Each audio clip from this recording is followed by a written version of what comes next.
नुमित निनी हुमले थेमगा तोक्सगिदबोनी हाइजे ngarang makta loiraba kilometer manga taruki airport taina si phauba lakpa lambi sidabu governor se leipak ngai bani ni se pikraba state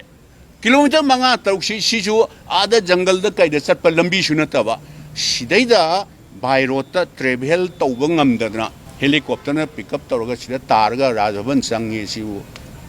ikai ni ngai ni si ikai ni ngai ni kanano ikai du si Amit Shah duni Narendra Modi si ikai ni ngai ne ba seba ikai ni ngai ne ba adu aina masidi khoi Manipur gi praja sing da ikai ba pi bani Manipur se India gi part ama natti su haibi ro ba khoi karino khoi khana jar ge ba Manipur si India gi saru ama natti hair su government of India na haibi ro ba akhoi leiriba Manipur gi praja sing akhoi mayam khana jar ga Manipur se akhoi sa ithanda akhoi ngakshana ba ahalaman hakta ipai pu lai haktak tai sunga aga khoi lai ni akhoi ngakshana ba sengna government of India na haibi ro madu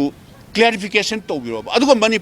Manipur si India gi part amni hai targadi masibu bharat ki map tagi Manipur thaba yaro en tharise masi governor oi bai ai security advisor oi bai ai DGP oi bai ai kana nomna order tawri bise madu lale haidna Manipur gi praja singda moi haibam thui ruling party de leiba maming panmabuk tal leibi irresponsible loiba madu ju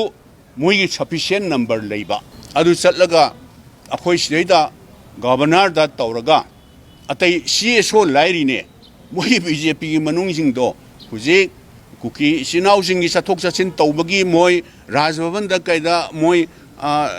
polin tawal lengmado adugi manungda yawbang ngamdi haiba taragasu Congress -5 si minus tawroba 55 natra ado kuki sinau sing hujik lakpada kitang nungaiti hairagasu 45 natra ba 45 to hanas rajbhavan da ongta punjal laga moye ongtang constitution na piba hai tare akhoi hakni ko governor da haije gadom natie ba akhoi government semage akhoi leader si leire haibase haige haidana si so punjal na biu ju ikai dra ba se irresponsible loiba madu statement ne na idi sumai thamjaninge congress ki akhoi gi stand haiba dar ngarang nahan gi Manipur lokthu ibse aduna Manipur lokthu on hariba maharejmen oiro mada order toriyo mido Manipur gi praja singda madu akhoi mioi basidi soiba lanba haiba sidi adum ai sungai re mi sungai am sungai soi gi ba lani he badudi nupa masa thokna chong thora aga masi akhoi phagadra tawrubani Manipur praja sing choigre na haire lore na adudi nattadna hujuk phaw tumine leiraga thiemaga ada lau Delhi da lau ada lau har khara leiraga dum tumin leijagine na haibase Congress party gi di khoisu president su leire senior member mayam se leibire Congress party gi di karigumba at all necessary moina sum losal laga sum tawgib targa deba akhoi di atai constitution piba akhoi da right haiba tare kanano sidaida order tawri si kanano haiba se PIL ma court tawta di lot pa yaroidna yagadro RTI ma taw kanda da kanano order tawri si lot pa yagadra ba management du dia idi sau deba moi di duty tawba lakpani moi di kana go mai competent authority ki order ma yaudna moi su tawroi haiba se this is my firm belief Congress ki di Manipur kaiba yaroi Manipur gi territorial integrity kaiba yaroi masidaida Manipur manungda India gi map manungda Manipur gi map manungda Manipur thaba yaroi haiba targadi madu security deploy to si kanano defense minister home minister this is their responsibility si BJP gi MLA sing yauna moi thidokadabne ba mase governor unagadamni prime minister unagadamni home minister unagadamni moi mada koi service darkar le kandi we are always at their disposal anytime akoi chachi karigino chira Manipur thabi yaroena maharejmen hairi se home ministry degi leibra aduga security advisor da natra governor daira masi appropriate action logadabne se home minister da or natra defense minister or natra prime minister da akoi matam punamakta ready lei adu Manipur manung da bu Manipur thabi yaroi haibisibu si loiradra ba sebo aduna masida de Congress ki stand di hari akoina haijer sini Manipur ge apunba territorial integrity da any type of singna ba akoi suya yaroi Manipur da Manipur habi yaroi haibisi मसी लोरबने अदु Moina सुम लोतना सुम lab तारगदी दरकार लागदी आइन की मतेंग लौरप याय हाइबसे आई सुमाइना तेंतंगना थमजेबन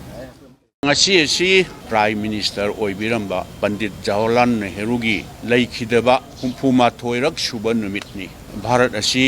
british ki loilam shasan gi makhada matam sangna leiruraba matungda 15 August 1947 da India si ningkha tamme masida ningkha tamba poraknaba hotnabada matam sangna mapunsi kathokna bharat asi ningkha tamba phangnaba hotnabada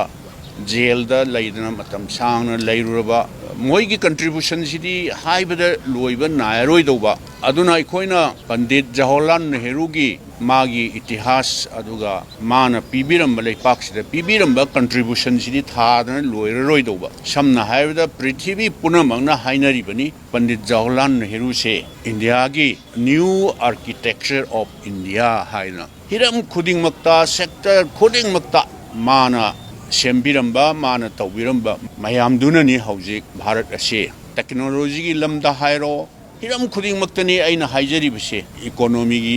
hiram da hairo amada hairo adunga sidi Bharat ase India gi super power da lai bise sigumba India gi ihan hanba prime minister oibiramba Pandit Jawaharlal Nehru sauba contribution madu ningsingba oina haidara khoi gi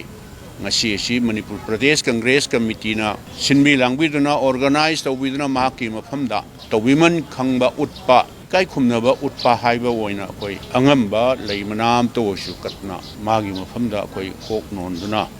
kai khumnaba utseribani koi masiga loina na sideline oina haiba tare Manipur da mayam ne hena khangbire sahi ani hele phagadra haidra Manipur gi praja singna center da su sarkar paibani haidra Manipur gi praja singda koi blame tawjaba iwana chete phagadra haidra BJP da center gi NDF Narendra Modi gi sarkar haiba tare sida Manipur da na ngarang nahanda president rule thamgiba adugi mamangda sahi tare nipan gi maya da sason tawramba sason tawba haitaba haisira situation circumstance to handle tawba haitaba haisira maduna Manipur se kari phibam da hojik oire haibisi kanagumba khang haijing haiyune akoi Manipur se hiram khudimakta sen thungi da woro amado woro another 30 years the back chat khre mashi amuhana phukatpada warani na mayamna hainari bisine hojik phawda masigi solution amasu puthokna bisu tawide upai leiraktadna handak president rule thamgre president rule haibisi mayamna hena khangbire Rashtrapati ki shasan ne Rashtrapati haibise Narendra Modi na Amit Shah na home minister na direct shasan tawribane sideba governor city constitution head oina mamingdagi oina leibane ngarang nahansi state ki madusu state ki function kanana inauguration tawgadawa governor na su inauguration tawgadawa madubu sinba langba state ki function Shiroi Lily state ki flower oiriba madugi function duda Madugi sinba langba tawriba tourism department na silliba tourism directorate na arrangement tawraga Manipur state transport department gi bus ama adu bus tu chu kanano mayam ne na khangbir dungai journalist mayam ama madugi yamna tangna thokpa function du fully coverage tawna na ba chatpa journalist mayam ama tongba gari dubu Manipur Thai madu muthatlu napsan ba haibisi muthatpane ba ko madu su kanana central force haiba tare akoi khange ba hairasu haitrasu Manipur gi praja singi sahi tara mari manga seva tawrumba se akoi khange ba maharegiment haibise karamba makhan gi force no karamba makhan gi uniform set pano haibisi maharegiment haibisi government of India gi Ministry of Defense ki makhada leibne organization leiba mayama Assam Rifle na Home Ministry ki makhada BSF na adugi makhada ITDP gana Indo-Tibetan Border Police ka se masisu government of India ki tongan ba organization central force ngatane ba aina thamjaningi bdi mayam ne khangbire Assam Rifle Home Ministry makhada direct leibni masina Indo-Myanmar border guard tawre Somda Tripura Bengal sidana BSF na tawre ITDP sina somda Indo-Tibetan Bhutan border sida guard tawbane adu Maharaji men se Minister of Defense ki makha da leibane adu adugumba uniform set force ना मणिपुर मुथलू हाइबसे अइंगोंद लेबा knowledge ददी without any competent authority order अमता यावदना uniform set पना मणिपुर की लेवल से नपसलू हाइबसी ngमोएबा कनानो मदैदा ऑर्डर तौरुरिबा competent authority whether it may be governor और सिक्योरिटी एडवाइजर और डीजीपी कनानो मणिपुर की प्रजा सिंगदा सोइग्रे लालेन थोलगा अखोई सोइग्रे मसी ngakpiyu haidna moi phajana lemna haihoba karigino haibabu masidi manipur haibase moidi ngarang nahan gi haiba tareba manipur haibasi akhang ai jingna hainai duna chahi lising kya suragi haibase ba bharat ningkha tamgraba matung phauda manipur haibase chahi lising ani henbagi itihas leiba kanagi su makha pondaba akhoi hanjan haire haije bai wanteba bharona ningkha tamgraba matung chahi ani thengthana 1949 da khaktaneba india da mars togibse governor sahab na su madu khangadamni security advisor na su khangadamni dgp na su khangadabneba kanano mada order tawribdo aina khangjabadadi uniform set pa particularly central gi laiba forcing se moidi sida state sigi law and order da civil administration da moise et to bahai tare mateng pak lakpani moisi permanent natieba adu laibasisu for example da mafam amada maharegiment gi cry da deploy to ji mafam amda lerongane ba mafam du da likewise assam rifle khangde bsf khangde moi border guard to badani khangde cry da government of india na darkar leiba mafam da deploy to ba mafam du da reserve ki hoina moi darkar leiba reserve ta haib da darkar la ga na sinna ba free da leiba adugumdo sato pura la ga sidai da darkar leiba mafam da manipur se india ki part amani na sida deploy to ba purak pane karigino ba maharegiment do aduna manipur ki maming se lawthu u haina hairu se moina competent authority gi mathaki order am yaudana toram da targati hujik phauba maharegiment gi kangbu se action laudana tumina lei si karigino ba maharegiment moi haija digadam ni khul lolaga akhoi shoi gre haibana yaro eba action lawgadam ne ba action ju lawdi si karigino hujik tumina lei se manipur gumba bu khara civil society organization khara nonini nga magasu adum thiemaga adum numinini humne thiemaga tukse gidabuni ra haije ngarang makta loiraba kilometer manga taruki airport taina si bhauba lakpa lambi sidabu governor se leipak nga ibane ni se pikraba state